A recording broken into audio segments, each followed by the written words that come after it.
What's going on, everybody? This is Brian Mazik, aka Unique Mazik, the hardest working man at sports and gaming. I'm also a Forbes contributor. I wrote this article up on Forbes. No, I'm not. No one's copying the article from Forbes. I wrote it.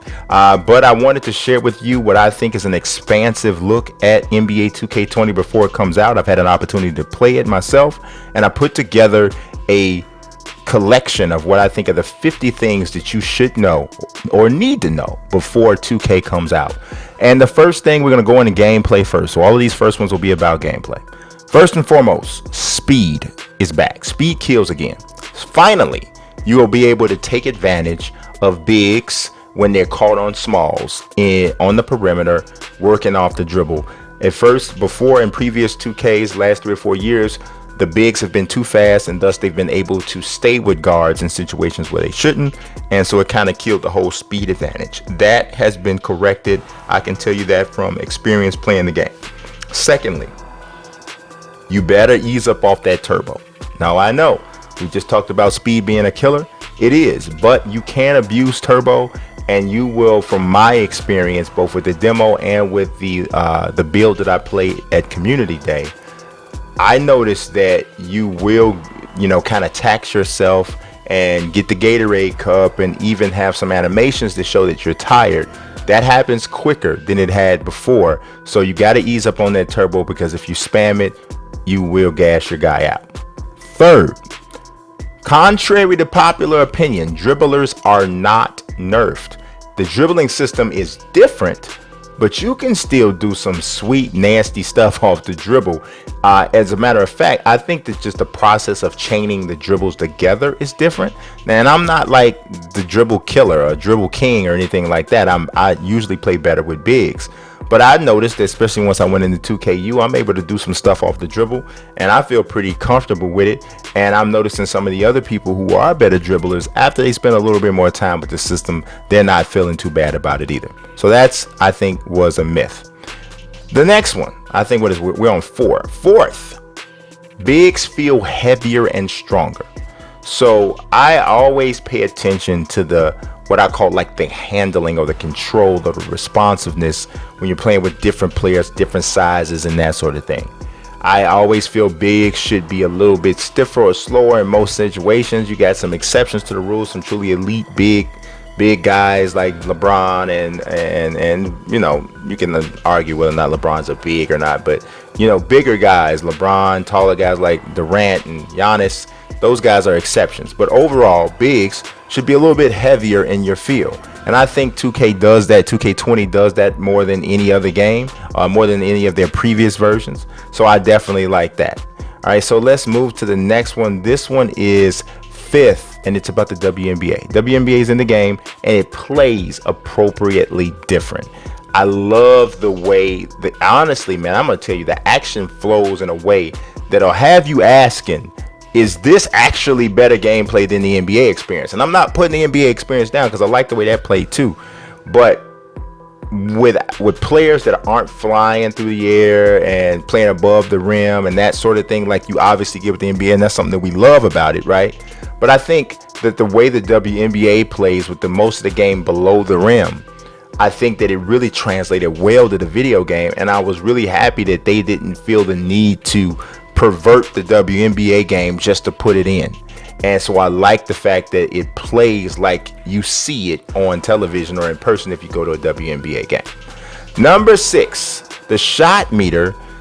Okay, so I thought the shot meter grew, and then they shrunk it again because people complained. Somebody said to me that the shot meter didn't actually grow. At first it was too small, then they made it big to bring it back to the size of 2K19. Either way, the size of the shot meters changed and then went back. So expect the shot meter to look the same way that it did in 2K19. So, all right, that was, what was that, 6? All right, now let's go to 7. I think we're on 7. Tons of new badges. There are a bunch of them. As a matter of fact, there's more than 50 new badges in the game, and for me, it's a welcomed addition. The badges always help to individualize players, in my opinion, and you got a whole bunch of them. I mean, a whole bunch of new ones. They got some really cool names too. Slippery off ball and off-ball pest and unpluckable, and Really cool names. So I really dug the fact that they did that with the badges. Just adding more individuality there, I think is really cool. Number 8, off ball movement is far more important. So you heard me just mention slippery off ball. There's also off ball pest as a counter for that. But the fact that, and this is something I think that'll really show itself in Pro-Am, the fact that while you're controlling your player, there's a game to be played, there's a mini game, there's an activity, there's a challenge to be had, to be played while you don't have the ball. That's real basketball. And being able to fake somebody out, run someone through a screen, and have that actually be a part of the game with mechanics specifically related to that part of basketball, I think that's a huge addition, and can't wait to see in more full form how big of an impact that makes. Number 9, shot contest rules have changed. I've noticed that, well, first of all, 2K removed the shot contest rating. Now, whenever you're close to a player, the rating that kicks in to determine how well you contest a shot is based off of your interior or perimeter defense. But in addition to that, I noticed, and I think it's been confirmed, that players have to be closer to an opponent to generate a contest of any kind. I think this was part of the nerfing of like lockdowns last year and just that sort of thing. So I think that's where that came from. I'm gonna have to see what I think about that, in the full version. But hey, that just to let you know, that is something that's coming. Now, number 10, new block animations. So some people might not think it's a big thing, but there are some really cool block animations. There's some snatch straight out of the air shots. There's some cool chase down blocks that we've seen. Just some good stuff. So look for some new block animations, because they can create some really cool in-game moments. Speaking of in-game moments, number 11, new dunk animations. There's some new stuff. There's some new contact dunks, some new animations from a dunk standpoint. And who doesn't love dunks? Come on, you gotta love the dunks, especially when they put in there right. So what's this? 12, increased ball tangibility. Now I got to give a shout out to the YouTube OG Gideon Prime for that term. I had never heard anybody else say ball tangibility before, but I do think that it's a perfect way to describe the ability to interact with the ball in a variety of situations in the game. It seems to me, from playing 2K20 in both in the demo and at community day, the ball feels a little more tangible in 2K20. Like you can get to it a little bit better. So I thought they upped the ante with that in 19, and I think it's in a good place here for 20. All right, now let's move to graphics and presentation. I kind of grouped those together. The first one, which is number 13 for the entire list, is new facial animations, right? Now you might have seen that image here that's probably trying to put on the screen now with Brad Beal making a smirk like what he did that last year. But that's not the only new one. There's a couple other different facial animations and expressions that weren't there before that are in this year's game. I like that a lot. Number 14, we got to get to some of the things that are not there that we may not like. Halftime show is unchanged. I never really liked the 2K halftime show. I think that it is the whole TNT thing, or the NBA, with Shaq and Ernie and Kenny. That's a really nice touch.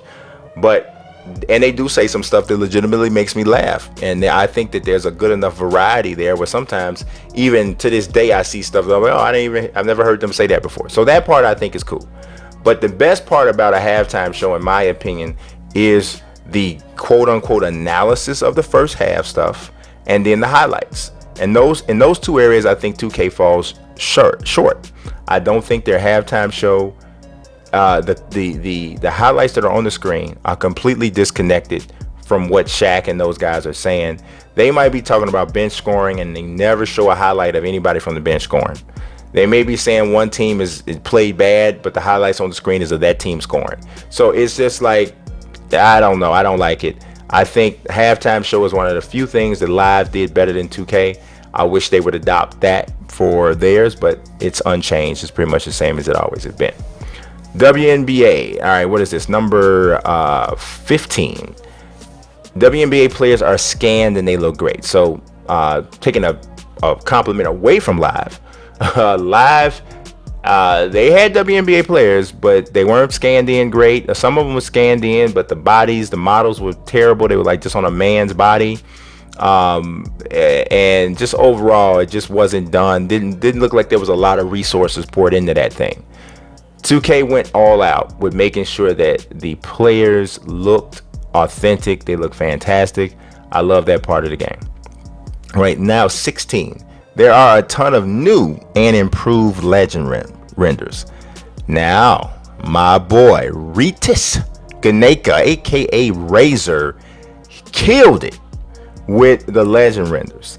They brought him in from the modding community after he did the Ultimate Legends roster with me, and he did a great job. I'm talking about Anton Jameson, Earl of Pearl Monroe, I believe Marcus Camby. The list goes on. There's over 100 and some odd new legend heads that he did that are in the game. You're gonna see him.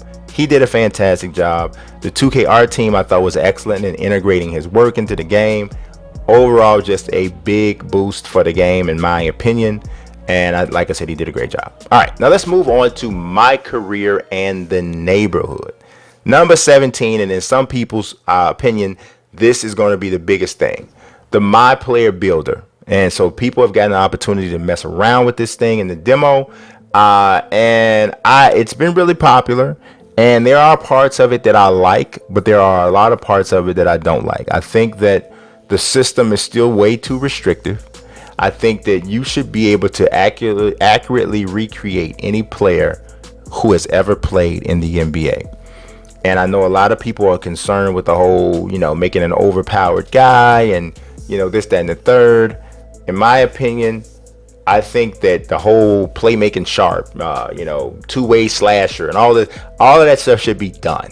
Just eliminate it all. I think the archetype system should literally say Giannis Antetokounmpo, Michael Jordan, Russell Westbrook, Chris Paul, whomever. There should be an archetype setting, so to speak, built in.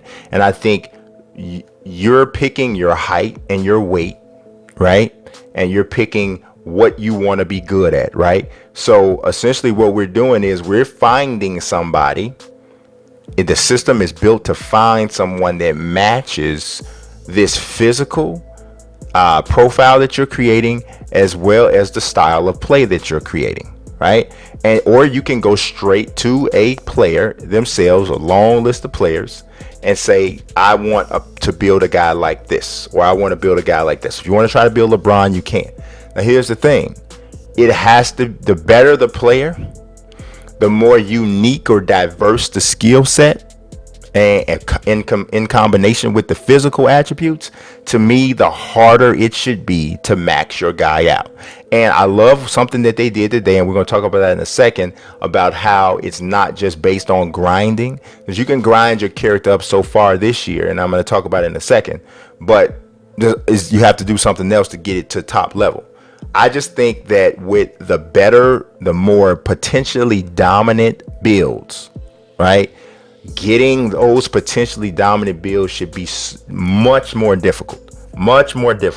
So I got a whole idea or a concept of how that should go. I'll probably save that for another video. But overall, the My Player Builder is designed to give you an opportunity to create a different kind of player, than you could before, give you more options.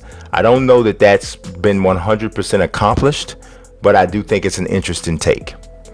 All right, next up, this is number 18, the My Career story. So there's a new story this year. For a while, I thought they weren't going to have one, but they do. It was produced by LeBron James, and it's called something about the lights or something, what the next or something to that effect. And the lead character's name is Che. You still can use face scans, though. It's sort of similar to the way it was before. This journey with your My Career story takes you through the NBA Combine, G League, other spots on the way to the NBA. And there's like a social consciousness aspect to the story this year. You can't quite make it out what exactly they're talking about, but there's something there. I think you can probably look on Chris Smooth's channel and you can see like the first half of the My Career story. But I don't know, it's interesting. I'm at a point where I don't even need a story in My Career anymore. I'm wondering if it's even taken away from the game because of how big of a production that whole thing is. But it's there again. Number 20, no female My Career characters. Don't believe what some people are still floating around this idea or concept. I'm going to put it like this. I'm going to tell you just like this. Now, they put the WNBA in the game, and I think, like I said, they included it beautifully. And I do think there's a way for them to do a female My Career. They haven't done that yet. If they do, I think it'll be fantastic. It's good for them to add it, you know. But here's the thing. People are talking about, oh, it is in the game. A guy commented on the At Me Bro channel, and it was just absolutely ridiculous. First of all, I played the game. I've played a near final build at Community Day. It wasn't in there. I asked several people, developers, not just some cat sitting around the table talking and eating a hot dog. I asked several people, is there a female My Career? They all flat said, no, not this year. Third, beyond what I know, beyond my knowledge, beyond all that. So say I had never gone to Community Day. Say I never asked developers. Say I never did any of that, right? If and when 2K adds female My Players to the game, it's going to be a big deal. Right? That's a big deal. It will be a positive impact on pre-order sales. It also creates positive press because it's an inclusion. A move of inclusion, integrating females into other aspects of the game. Live already did it, right? Why in the world would 2K want to keep that a secret, right? So somebody literally said that it's a big secret unveil that's going to happen after the game is released. Why would they ever? That makes no sense from a business standpoint. It makes none. Like, pre-orders are very important to the video game industry. There's no reason in the world why you would keep something that would positively impact your pre-order situation a secret. You want that a part of the pre-release hype. It's dumb to not put that in there. So no female My Career characters at all. All right. So just understand it. Hey, if you wanted it and it's not there, you just got to wait till next year. All right. So what was that? 19. Number 20. There's a quicker path to 99 overall. So in previous years, that whole road to the 99 thing was a grind and took a long way. Now you can actually only get your play up to a 95 through the grind. Getting the 96, 97, 98, 99, that's based off your play performance, right? When you play well in My Career, Park, Pro-Am, etc., that's how you're going to upgrade. I don't know if it's My Career, but I know when you play with your character, you have to play well in a certain way to get to 99. That's how, and I'm under my understanding of it, it can be adjusted and fall back based off of the way you're playing. So if you're not playing well enough to maintain the 99, you can drop back down to 95, right? That same component to me is part of how they should differentiate it with my other concept. If you pick a Giannis getting up to 99, man, or maxing out whatever his full potential is gonna be tough. Right? Because if we let you have Giannis, we know you're going to have a killer out there. So you can't let everybody just get it without making the path there super difficult and some sort of badge of accomplishment for getting your player to that place. But yes, the path to 99 should be quicker this year, according to what I've been told by 2K. All right, so now this is 21. Rep returns to the park. A lot of people wanted park rep. I think it is a cool idea for sure. I liked it when it was there before. The one question that we did bring up on the At Me Bro show was that rep causes a lot of people to start dodging games. Guys don't like to lose, and so they start dipping. So are you going to see people with an impressive rep and then say, oh, okay, no, I don't want to play them or whatever? We'll have to see.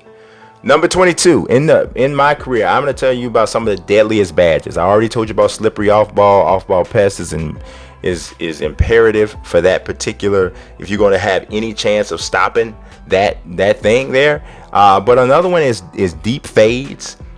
Being able to shoot the fade with accuracy late. I mean, deep on the floor, that's going to be huge. I'm telling y'all, that's going to be huge. And there's also clamps that affect several things on the defensive side. And then there's unpluckable, which makes it difficult for you to lose the ball off the dribble. So I think some of those are going to be the most the most effective and deadliest, badges that you can have. I mean, I think people really need to look and see, maybe, yeah, I really need that one.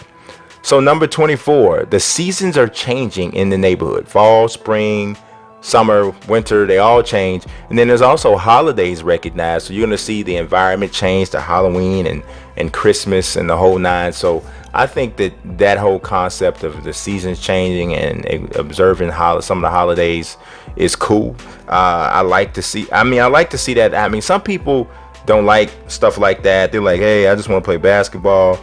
And I can understand that to a degree, but I also know, hey, at the end of the day, it's still a video game, and you gotta have some stuff in there that's kind of like, oh, this is just a fun thing to do, right?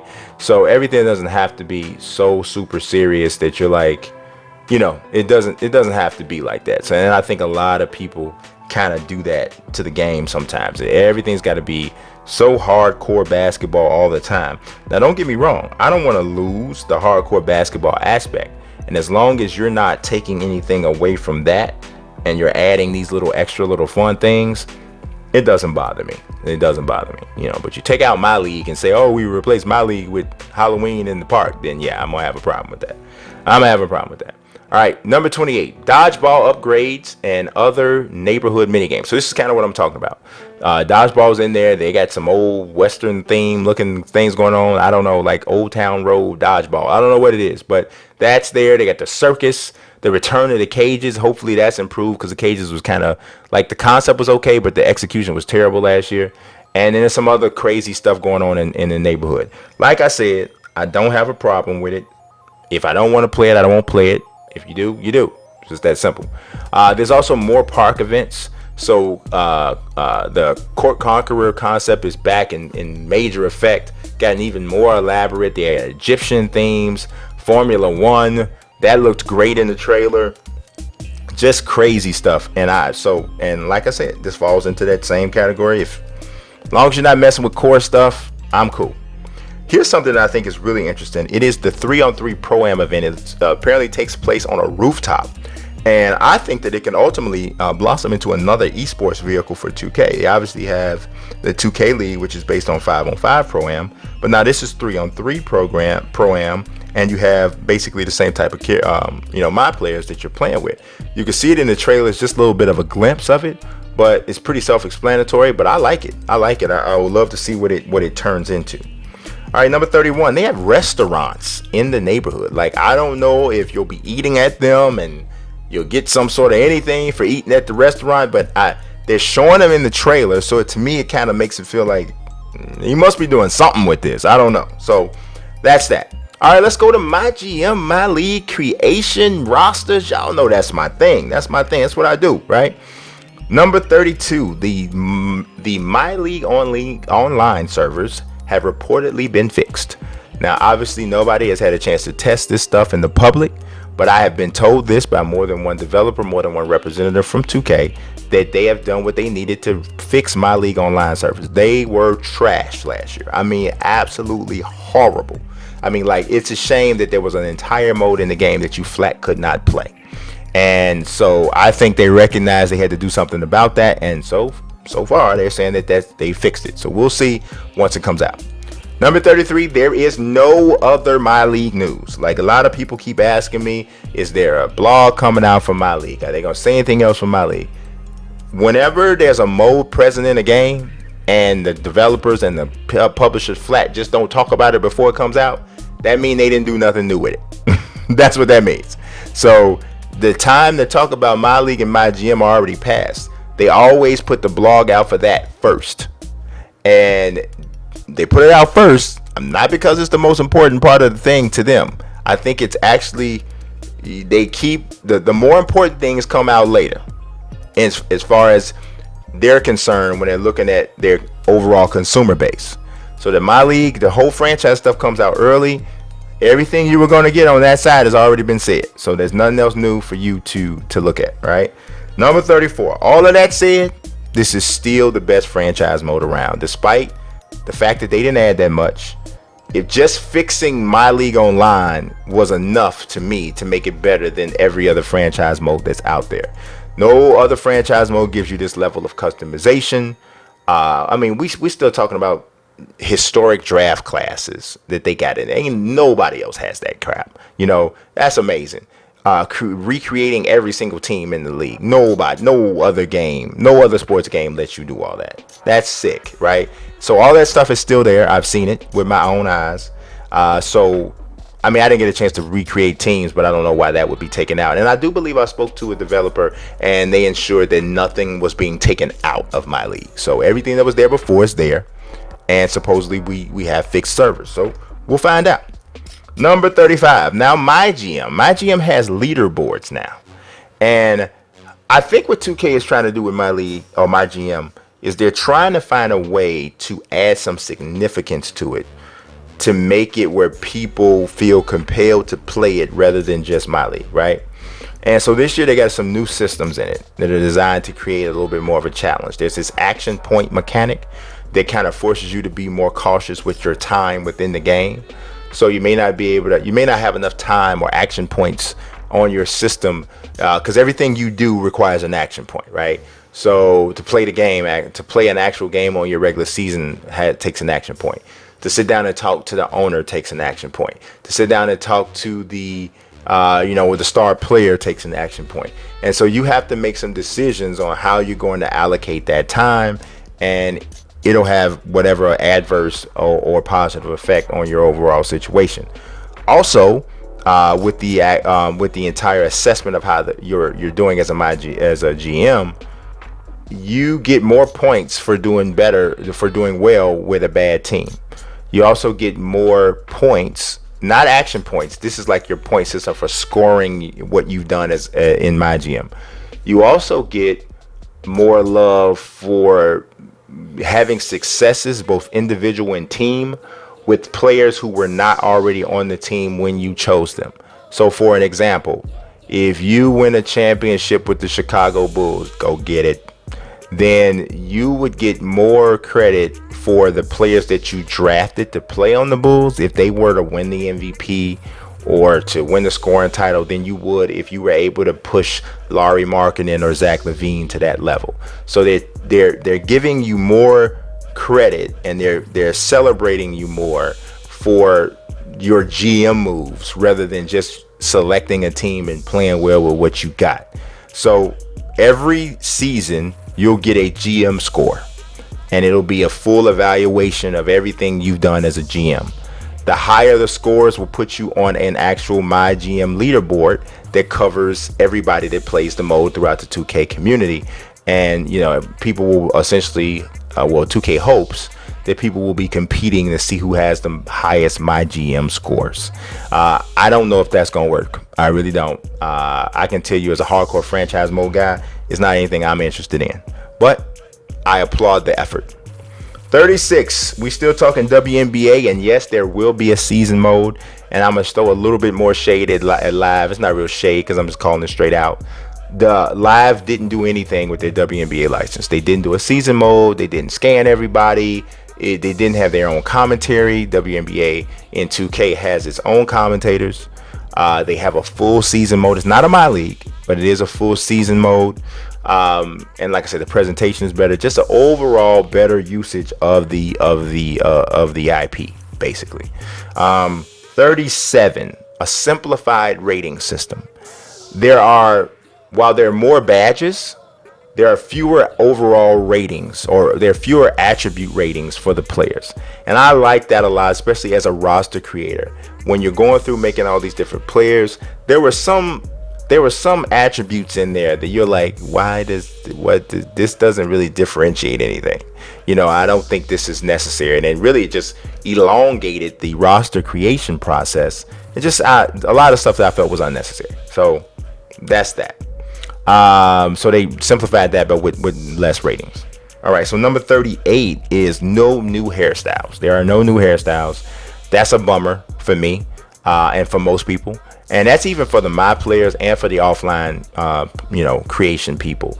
I don't think that there should be hairstyles that you just flat can't make that are especially relatively common hairstyles, even something that's a little out there, you know. WWE 2K's creation tool, they have it where you can, you know, increase or decrease the length of hair. That, you know, all kinds of stuff. Then you can put streaks in it and here and there. You can do all kinds of stuff. I would just love to see a similar creation tool for players with NBA 2K. Now, don't get me wrong, NBA 2K's creation tool isn't horrible, but it could be better for sure, and having more hairstyles is one of those areas. All right, 39, here's another dig at the creation tool, which, like I said, is not horrible, but you still can't give offline players tattoos that you create. So if I say, for instance, I wanted to recreate J.R. Smith and put him in the game, I couldn't do it, not really accurately, because I can't give him the tattoo. Same with Dennis Rodman. Same with the Birdman, Chris Anderson. We can't do tattoos. I don't know. I mean, I know why. I've been told that, you know, there's a lot of additions because you're adding more layers on top of the creation tool. But I'm sorry, and I understand that we're talking about 10 players on the court, and in WWE you're having, you know, either 1-on-1, 2-on-2, 3-on-3, or you have, I think they can have 12 wrestlers in the ring at one time. But I see so much that you can do with creating with creator wrestlers, and I just wonder and hope that one day with creator players in 2K you get the same type of freedom. All right, number 40, the return of all decade teams. So a few years back, I think maybe even back, I think the last time this was in there was on last gen. You could have, they had the 50s, 60s team, they had the 70s team, 80s team, 90s, and I think that might have been it, right? They've run that concept back with 50s, 60s, 70s, 80s, 90s, the 2000s, and now the 2010 all-decade team. They have a really cool court, and they got some cool new design uniforms for them. I think it's really cool. If you notice the text on the font on the floor for 50s, 60s, and 70s, 80s, it's kind of like some sort of font that's indicative of the time. I thought it was really dope. So I like the fact that those teams are there. Number 41, there are some new classic teams. So every so often, 2K adds in some new classic teams. This year, you got the 15-16 Cleveland Cavaliers with the LeBron, Kyrie Irving, and Kevin Love team. You do have the 13-14 Spurs, which is the year that Kawhi Leonard won the first Finals MVP, and they beat the LeBron, Dwayne Wade, and Bosh Heat team. But one thing that's bad there, and we're going to get into it talking about in this next section, is it's missing Manu Ginobili. So it's missing a legend because apparently 2K doesn't have his license now that he's retired, which is a different license that they had when he was with the Spurs, because he was a part of the NBA Players Association. So that's a little bit of a bummer. But they do also have the 13-14 Los Angeles Clippers, the 06-07 Washington Wizards, that's the Gilbert Arenas team, 09-10 Portland Trailblazers, that's Brandon Roy, LaMarcus Aldridge, and then the 02-03 Spurs, which I believe that's Nash and I want to say a rookie Amari Stoudemire, maybe. I can't remember who else is on there. I think Sean Marion wasn't even there yet. I can't remember. But yeah, the 02-03 Suns are there. And so those are the new classic teams. Also, number 42, missing legends, which is what I was just talking about, right? So no, Charles Barkley's not in the game. No, Reggie Miller's not in the game. David West is not in the game. We already talked about Manu Ginobili. And no, Rasheed Wallace is not in the game. I did an entire article and video that you may have seen, 100 legends that still aren't in the game. Actually, I missed one, and some people hit it up in the comments, and I was like, oh wow, how did I forget that? Darren Williams, not in the game, should be there. So there's a lot that aren't in there. There are more, obviously, that are. I mean, the super crucial legends, I think, are there, with the exception of Reggie Miller, Charles Barkley, and Ginobili. You can make the argument that Rasheed Wallace deserves to fit in that category. But everybody else in the NBA, just about, the crucial guys are there.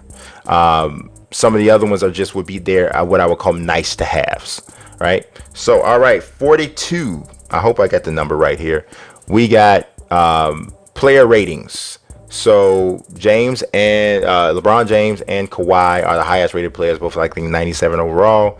New Orleans Pelicans rookie Zion Williamson is an 81 overall, which blew me because he's rated higher than Derrick Rose.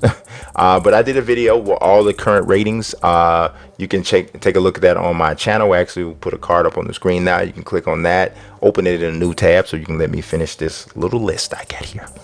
All right, let's move on to my team. I gave my team its own section. Number 42, daily login prizes. It feels like to me 2K is trying to offer players more ways to earn my team points in the game, so without having to spend on them, right? So if you simply log in every day, you get a prize for logging in every day. It's not gonna be huge. My team points, probably a small amount, tokens, and even packs. Now if you log in every day for an entire week, it gives you a spin on this new prize wheel that's coming, which I'm going to talk about with that.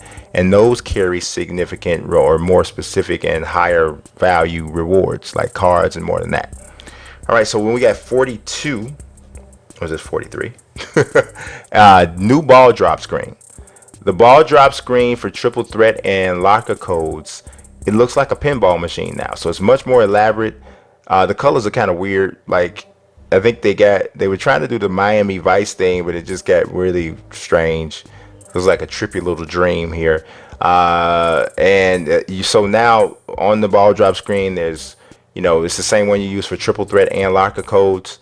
You got prizes on the board, you got prizes at the bottom, so they got a lot of stuff going on. All right, another one is the slot machine. The prize wheel and the reimagined drop screen, they're not the only new thing. So you got a slot machine now that you'll get access to, and it works just like a slot machine you see in a casino or on those little games that you see like in lounges, except for obviously it carries values or rewards that can be used within the game. Match 3 gems early on, you're gonna get this Diamond Cliff Hagen. So yeah, it's what it is. It is what it looks like, right? Next up, we got this whole controversy about 2K lending itself to a gambling concept, right? Because yes, some of this stuff a lot of it looks like it's Vegas, right? And you might be wondering like if they're pushing this gambling element, but I don't really see that as what it is. I do think that the mode is already addictive. It makes you really want to keep coming back and playing and getting the best team you can get. And then when you do a pack opening, it's really like, oh my god, woo, this is so awesome. But my thought is that these options don't require like real money. You don't have to spend money. You can literally grind to get what you're supposed to have to use all of these things. The slot machine, the spins, the ball drop, all of that, none of it requires money, right? Now, some people will spend VC to try to increase their chances and that sort of thing. But like anything, I contend that self-control and monitoring the behaviors of your children are key to making sure this kind of stuff doesn't get out of hand, right? People have some sort of problem and struggles in all different walks of life. I mean, if you look at across the United States and throughout the world, there are so many people that are overweight, maybe dangerously overweight.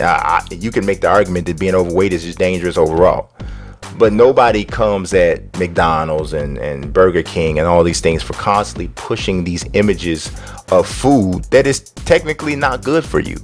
But people put an onus on 2K and say, well, they know that 2K knows that people have a problem and these are predatory tactics and they're preying on people who clearly can't help themselves or can't stop from doing whatever they're doing. Okay, well, so are the restaurants and so all these other people. It requires a certain bit of self-control for you to say, you know what, I need to stop. I need to stop right here. You go into a low-income neighborhood, like I grew up in the south side of Chicago, right? There's people living there below the poverty level, but many people have on Jordans, and there's a billboard, a Jordan brand billboard above your head. And truth be told, should a lot of people that live in those areas be buying Jordans? Probably not. But is somebody coming at Jordan brand for advertising in the neighborhood where people probably can't really afford to be buying their shoes? Nope. There's a lot of people that are alcoholics. You go around, you look at a liquor store, you have a liquor store sitting there right in the neighborhood. You got 3 guys, 4 guys and a girl, or 5 guys and 4 girls sitting down, and they're all clearly alcoholics. They're drinking right there, and this is where they are. But right above their head, there's a sign for Crown Royal or Martell or whatever other type of liquor. But is anybody coming at the liquor companies and saying you're advertising in the space where obviously there's alcoholics? No, nobody's saying that. They're saying don't be an alcoholic. They're saying don't drink too much. But it's funny how a video game company gets attacked for making a product, and they're saying, oh, well, you should know better. It's ridiculous. So I didn't mean to spend that much time on that, but I really feel it's kind of stupid. All right, next, position locking in my team. For me, that's the most significant addition to my team this year. Last year we saw people just completely get rid of the point guard position. I did it myself. Only point guard I played like regularly was that Galaxy Opal Derrick Rose, and that's just because that's my dog. But you don't have to ever play a point guard last year. And as a matter of fact, you were probably putting yourself at a disadvantage if you were playing one regularly. But this year, and this is more a factor in my team where the juiced up cards kind of blur the position line even more than ever. This year, players are going to be locked into a position. Some of them will have secondary positions that they can play at, and some of those secondary positions will have to be unlocked based off of certain objectives with that particular card. But it is really good to see, and you won't see people jumping from 3 different positions over. Like, so it'll be point guard, shooting guard, small forward, shooting guard, power forward, center. For the most part, that's how it'll run. I like that structure. I think it'll help bring my team down to earth a little bit. Next up, there's changes to triple threat. Instead of playing and I'm talking more so when you're playing against the CPU. Instead of playing against a pre-selected trio, you now play against a random threesome of cards that were just snatched out by 2K, randomly selected, and that's the team you'll play against. Next up, you got the ability to change difficulty settings in Domination. I love this. Domination is a grind and takes a long time as it is. What makes it a little bit more grindy is the fact that you're playing against this difficulty level where most of the time by the end of the first quarter you're up by so many points you really don't even hardly want to finish the game. So now you can play on rookie, I think it's pro, or it's 3 different skill levels I believe it is, and the higher the skill level, you need to play on the highest skill level to actually complete the domination tactic or the domination task. So I like that. Evolution cards. This is next. Evolution cards is in my team. This is taken a little bit from Madden. Madden has it where you can upgrade cards from one level to the next. I really like this in my team. There's certain cards you can take, I believe, all the way from a amethyst and upgrade it all the way to a Galaxy Opal, and it's based off of hitting certain objectives with the card. Others have a lower ceiling, like you might be able to top it out as a ruby or something to that effect. But I love that overall concept. It's really dope. It's just another way to develop your players, your cards, and it doesn't require you to spend VC. So I think that's really cool. Next, the Prime series is replacing the 20th anniversary edition set from last year. Last year, that was where you got pretty much for the most part the best cards. This year, they're replacing it with something called the Prime series, which can include some greats from the past and people like Bradley Beal or J.R. Smith, different players like that. It's kind of like 2K Hall of Famers, so to speak, right? Next up, they get new rewards. There are new rewards, I think, like all over the mode. I couldn't even keep up with it all, right? There's a new thing called a Spotlight series. And the first one focuses on the Legends Edition cover athlete Dwayne Wade, and it kind of connects you to his career. So all these different tasks and challenges are moments from his career.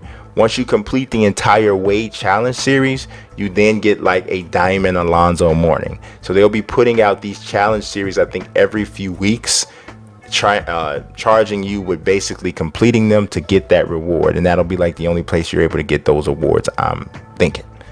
Now, the last one but not least is the fact that there is no Play Now online news. And what that means, like I said earlier, when you don't hear any news about a mode that was already in the game, that pretty much means that it's not going to get anything new added to it. There were some structural things that people didn't like about Play Now online. Some of them don't like mirror matches. Some of them don't like the fact that you can pick matchups where the uniforms are too similar, different stuff like that. For the most part, I felt the Play Now online experience was pretty decent. So it doesn't bother me much that there's no new news or no new additions to it. But I like overall where it was already. But I know a lot of hardcore Play Now online people might have a problem with that. But I think because the league overall, the real NBA, has so much parity, I think that's going to improve the mode by itself, because you won't have as many people flocking to Golden State or flocking to this team. Yeah, people could be spread out all over the place, because I think the consensus best team isn't really that clear. I think you'll see a lot of people running at the Lakers and the Clippers at first, but then you also got to consider the Rockets. Now the Nets won't be there just yet because the official 2K roster won't have Durant open, but there's some other teams out there that you could make the argument like, hey, maybe you should play with that team. So I think that's a good thing. But that's all I have for this very long list. I hope you stay with me for the whole thing, and I also hope that you like and subscribe. I appreciate you watching as always. God bless and peace.